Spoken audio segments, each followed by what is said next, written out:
The rain was falling hard that night, beating down on the streets of Boston like an endless drum. The sidewalks glistened under the streetlights, and the sound of water rushing into drains filled the silence of the late hour. Inside a small café tucked away in the corner of the street, a young man named Ethan sat by the window, his hands resting on the keyboard of his laptop but not moving. Not typing, not creating. His eyes were hollow with exhaustion.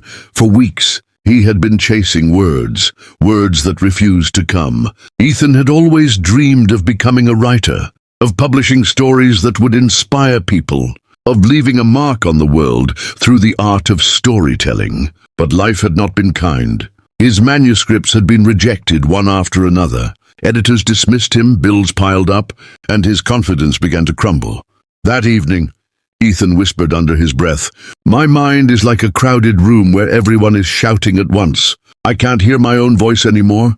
As he sat there drowning in frustration, the bell above the cafe door rang, and in walked an elderly man.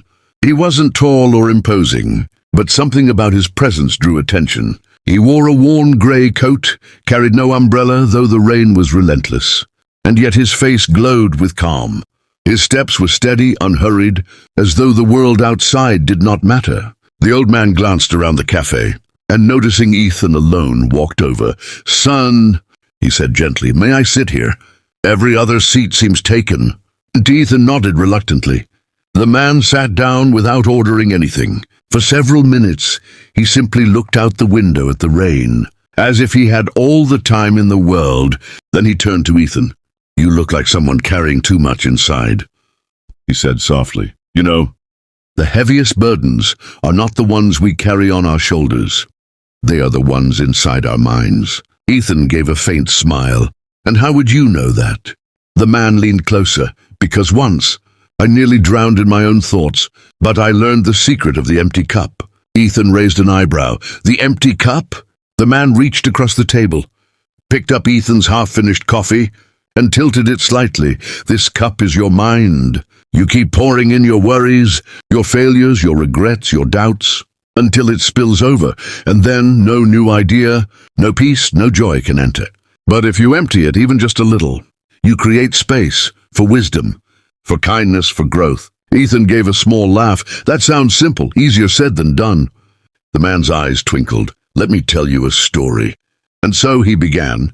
He told Ethan about his youth, how he had once been a successful businessman, always running, always competing, on chasing deals, building wealth. He worked long hours, slept little, and filled his life with endless noise. But one day stress consumed him and everything collapsed. His company went bankrupt, his friends turned away, and his family nearly left him. "One night," the man whispered, his voice heavy with memory, "I walked to the river ready to end it all.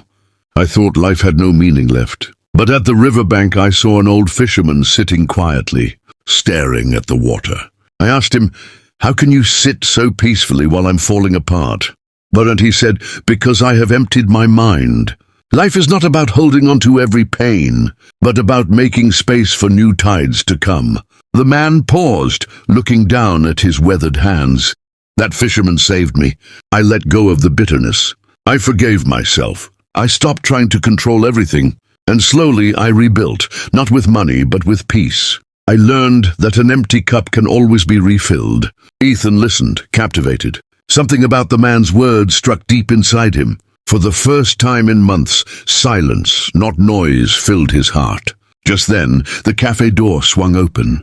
A young woman stumbled in, drenched from the rain, her clothes soaked, her lips trembling from the cold. The old man immediately stood, slipped off his grey coat, and draped it gently around her shoulders. She tried to refuse, shaking her head, but he smiled warmly.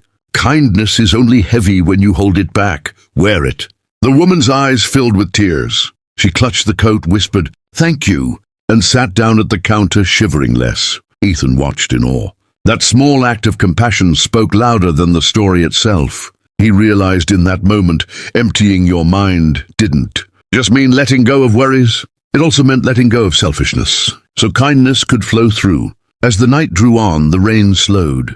The old man rose to leave. Ethan asked quickly, "Wait, will I see you again? What's your name?" The man paused at the door, gave a knowing smile and said, "Just remember, the empty cup." Then he walked out into the night. Ethan sat there staring at the coffee cup on the table. For the first time, he didn't feel the weight of failure pressing on him. He closed his laptop, shut his eyes, and let go of the fear he had been carrying. The next morning, with a clear mind, he woke early, opened his laptop again, and began writing. Words flowed freely, as if they had been waiting behind a locked door that finally swung open. He wrote about the man, about the coat, about the lesson of the empty cup. That story would later touch thousands of lives. Ethan never saw the old man again, but he didn't need to. The lesson remained. And so, if you're listening to this, remember, the world will always try to fill your mind with noise, with fear, with doubt. But sometimes, the most powerful thing you can do is empty your mind, make space for peace, for kindness, for hope, because an empty cup can always be refilled.